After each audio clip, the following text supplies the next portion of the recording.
আসসালামু আলাইকুম। তো আমার এমন সময় হয়েছে যে আমি যদি সার্চ করি এখানে যে এসএসসি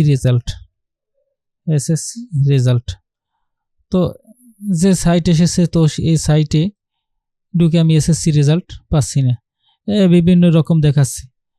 তো তো এটার সমাধান আমি সে সময় খুঁজে পাচ্ছিলাম না। তো আজকের দেখাবো যে কিভাবে এই এসএসসি রেজাল্ট বা কোনো সাইট সঠিকভাবে আসছে না, এটার কারণটা কি কারণে যে এই সাইটগুলো সঠিকভাবে আসছে না, বের করা সম্ভব না।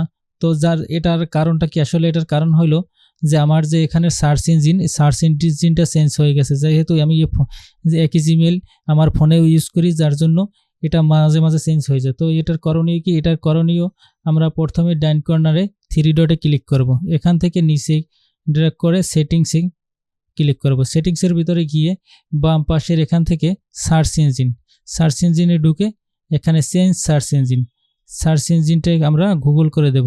যেখানে এই আইকনটা এসেছিল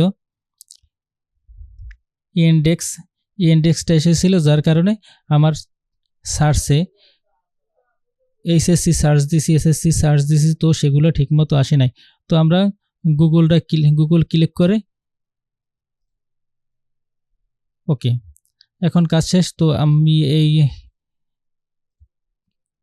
ট্যাবগুলো কেটে দিই।